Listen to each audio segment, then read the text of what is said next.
Quero saudar os irmãos com a paz do Senhor. É uma satisfação muito grande estar com os irmãos mais uma vez aqui para aprender juntos as lições da Escola Bíblica Dominical. Eu sou o evangelista Fernando Rodrigues e eu estou aqui na Igreja Assembleia de Deus, Presidente Prudente, Ministério Belém. Somos a Igreja Assembleia de Deus. Nosso pastor presidente é o pastor Samuel Padilha de Siqueira. Nosso objetivo principal, meus queridos irmãos, mais uma vez é aprender mais de Cristo e o nosso Senhor e Salvador, que vem nos buscar em breve. E essa aprendizagem está sendo mediado por meio das lições, da Escola Bíblica Dominical. Hoje nós aprenderemos sobre a lição número 8. Ela tem o título Jesus viveu a experiência humana. Veja o que o texto áureo nos traz. E percorria Jesus por toda a Galileia, ensinando em suas sinagogas e pregando o evangelho do reino e curando todas as enfermidades e moléstias entre o povo. E esse texto, o nosso texto áureo, está em Mateus 4:23. A nossa verdade prática: o Senhor Jesus teve uma vida social com amigos, parentes, interagia com as pessoas e era conhecido dos vizinhos e moradores de Nazaré, onde fora criado. Ou seja, ele era 100% pessoa quando estava ali no meio social. Aproveito para convidá-los para curtir esse vídeo, compartilhar, se inscrever no canal, ative o sininho, envie esse vídeo para mais outras pessoas e que este vídeo e os demais materiais sejam bênção na sua vida, em nome de Jesus. Nossos objetivos da lição são: primeiro, identificar a experiência humana no ministério de Jesus. Segundo, explicar as heresias que negam a humanidade de Jesus. Terceiro, reconhecer como essas heresias são apresentadas atualmente. Eu convido você nessa jornada de estudo. Vai ser uma maravilha aprendermos juntos. Olá, queridos, paz do Senhor Jesus, que alegria poder estar de volta aqui no canal AD Prudente Oficial. A palavra de gratidão ao nosso presidente pela oportunidade, ao companheiro Fernando Rodrigues, que tem sido uma peça importante na comunicação do Evangelho por aqui, e juntos temos o intuito de cooperar com você, que é amante da EBD, que é amante das Escrituras Sagradas, e queremos, com a ajuda, a graça de Deus, embora superficialmente, comunicar textos e citações, ora propositadas pelo pastor Ezequiel Soares, a você que estuda, mergulha, aprende e, a partir desse aprendizado, dialoga com os alunos nas respectivas salas dominicais. Bem, hoje, como já proposto, nós falaremos sobre as experiências humanas vividas por Cristo Jesus. Para além dos comentários introdutórios, eu ressalto aos meus irmãos, num primeiro momento, aquilo que nos apresenta o título do tópico inicial. A propósito, esse título fala exatamente sobre a experiência humana no ministério de Jesus. No primeiro momento, o pastor Ezequias faz questão de evocar os debates que Cristo tivera com as autoridades religiosas. Ele restringe a concepção de autoridade religiosa de então em três núcleos muito conhecidos biblicamente. Me refiro aos fariseus, que eram aqueles que na própria definição etimológica significam separados e que defendiam uma tradição acima das Escrituras. Esses debates não só ocorreram com essa facção religiosa, como também uma outra chamada saduceus, que, muito embora também fossem estes um grupo faccioso dentro do judaísmo, eram inimigos declarados do Cristo. eles se uniam em determinados aspectos aos fariseus a fim de superar obstáculos ideológicos e também eliminarem a mentalidade ideológica proposta por Cristo naqueles dias. Terceiro núcleo, que de alguma forma se via como adversário dos feitos de Cristo Jesus, eram os herodianos. Estes eram apoiadores da dinastia de Herodes, uma espécie de marqueteiro que buscava convencer o povo para impedir um governo direto de Roma. Eram favoráveis aos impostos, eram nacionalistas e formavam um conselho com os fariseus com o propósito de matar o Cristo a fim de efetivamente livrarem-se dele. Portanto, estes três núcleos citados representavam outras camadas sociais na luta religiosa contra os apontamentos, contra a ideia, contra o cerne proposto por Cristo Jesus no início do século I. Haja vista que esse século assim é entendido historicamente justamente pelo divisor de águas que é o Cristo. Num segundo momento, o autor ainda trafega sobre a vida social e religiosa de Jesus.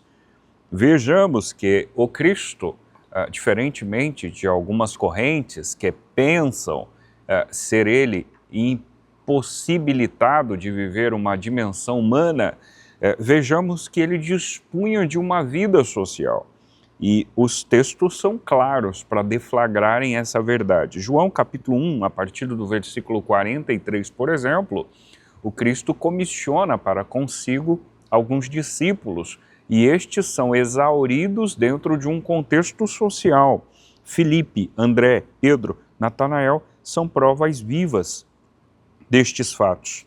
Outros, como os vizinhos, parentes, amigos, os próprios pais, as relações, os primos, os pescadores que também foram exauridos de seus contextos e vários outros momentos deflagram a vivência do Cristo dentro de um espectro social. Para além disso, é também sólido considerar aos meus irmãos que Lucas, na altura do verso 40, do capítulo 2 do escrito evangelístico, ele declara a evolução do Cristo, seja em aspecto físico ou em caráter mental. Para além desses aspectos, muitos outros comprovam a interação de Jesus. Nós sabemos que o Senhor Jesus era um sujeito absolutamente sociável.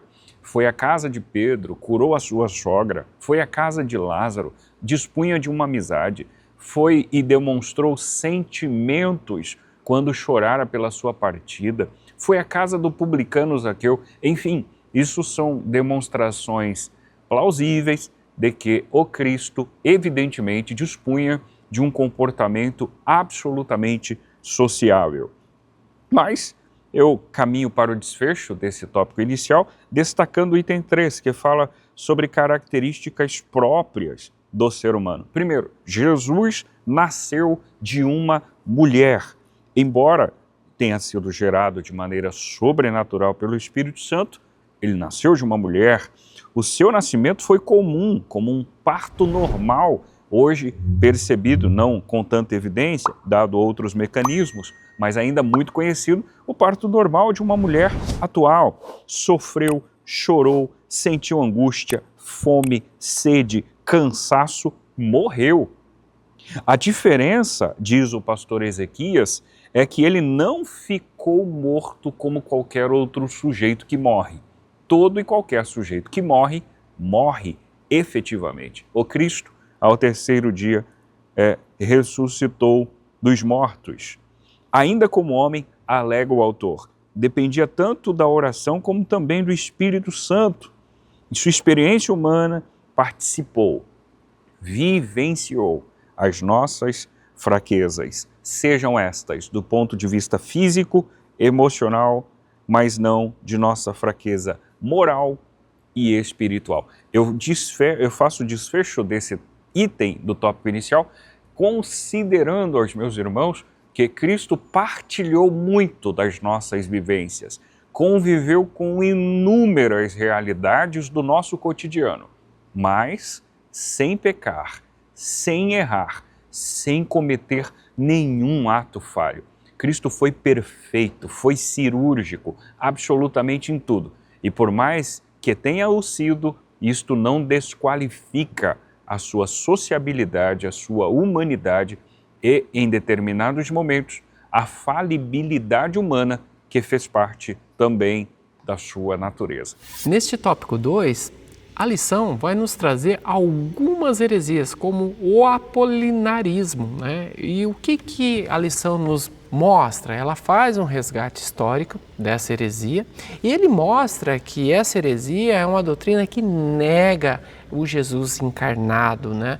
Ele teve um espírito humano, né? E o apolinarismo, ele vai dizer que Jesus não teve um espírito humano, mas sim só o Espírito Santo.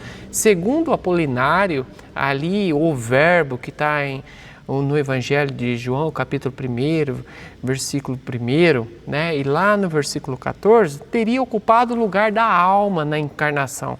Com isso, negando que Jesus tivesse aí um espírito humano. Então, isso mostra claramente, né, uma heresia. Também a segunda heresia que este tópico vai nos mostrar é o monotelismo. E o monotelismo, ele ensina a ver em Cristo uma só vontade. Era uma tentativa de conciliar a teologia monofisista, aquela que nós estudamos na lição passada, aí na lição 7, com o credo que foi expresso ali em Calcedônia, naquele concílio errôneo, que reafirmava as duas naturezas intactas, né? Então, separadas, inconfundíveis em uma só pessoa de Jesus. Ou seja, eles faziam uma miscelânea ali tão grande que é fundamentado em textos frágeis que alegava que Jesus só tinha uma natureza, né? Não as duas naturezas. Então, tanto o apolinarismo como o monotelismo são duas heresias que negam a humanidade de Jesus. Meus queridos, é interessante agora, neste tópico e nos demais, como essa lição é muito cristocêntrica mesmo e é o nosso ideal, você e eu fazer um resgate de tudo aquilo que estudamos daqui para trás, né? Fazer uma sistematização, olha para aquilo que foram estudados, as heresias, como que foram refutadas e trazer à mente aquilo que é a proposta que a palavra nos diz, né? A respeito do Cristo, o verbo que se fez carne, que andou aqui conosco, né? Andou sobre a terra, o verdadeiro Emanuel. E trazendo esse resgate, é importante você olhar para essas heresias, como que elas estão apontadas aí atualmente, que será aí o assunto do próximo tópico. Pois bem, queridos, de volta cá estamos para então concluir o encontro de hoje, ressaltando o tópico de número 3, como essas heresias se apresentam nos dias atuais. Bem, vejamos que as heresias foram bem elaboradas e contadas, compartilhadas com os meus irmãos há pouco no tópico anterior, mas vejamos também que o item inicial desse tópico fala ou questiona em quais países Jesus visitou quando esteve entre nós. Podemos afirmar que Jesus, durante sua vida terrena, 3 países, Egito, ou podemos afirmar que Jesus visitou o Egito, Israel, Fenícia, que é o atual Líbano. Essas são declarações razoáveis, estas são declarações comprobatórias, do qual, bíblica e historicamente, conforme, por exemplo, o registro do Evangelho conforme Mateus, capítulo 2, os versos 14 e 15, deflagram essa informação. Para além disso, não somente o movimento Nova Era, como outros grupos ocultistas, revelam que o Cristo estivesse dentre o seu período humano nos Estados Unidos. Essa é uma declaração que está contida dentro do nosso material e apresentada por movimentos ocultistas que alegam que este estivera na Índia e os Mormons declaram que ele estivesse na América. Essas declarações não são mencionadas na Bíblia, por isso são rechaçadas, são rejeitadas. Se elas aconteceram, a eternidade o dirá. Mas eu prefiro recomendar aos meus irmãos, com muito cuidado, muita humildade, a ficarem com aquilo que a Bíblia diz. Eu não posso dar voz em locais nos quais a Bíblia se cala. Se a Bíblia não faz menção, qualquer tipo de alegação pode ser um risco e uma mera pretensão, ou por que não dizer, um pretexto, evidentemente. No item 2, que finaliza o tópico 3, nós temos a declaração de que Jesus era visto como alguém da comunidade. Essa invenção de esotéricos contraria o relato dos evangelhos, porque onde o Senhor Jesus é apresentado como alguém que era natural na comunidade de seu povo Israel e não como um estrangeiro. Sua maneira de viver, diz o texto sagrado da nossa Bíblia Sagrada, obviamente, pautada no capítulo 6, versos 2 e 3 do Evangelho conforme Marcos, mas sob a ótica do pastor Ezequias Soares, onde o Senhor Jesus estava, a sua maneira de viver, os seus ensinos refletiam na cultura judaica diretamente, de maneira que nada há que se pareça com a cultura hindu. Não é este o carpinteiro, filho de Maria, irmão de Tiago, José, Judas e Simão? Não estão aqui conosco suas irmãs? E escandalizavam-se nele.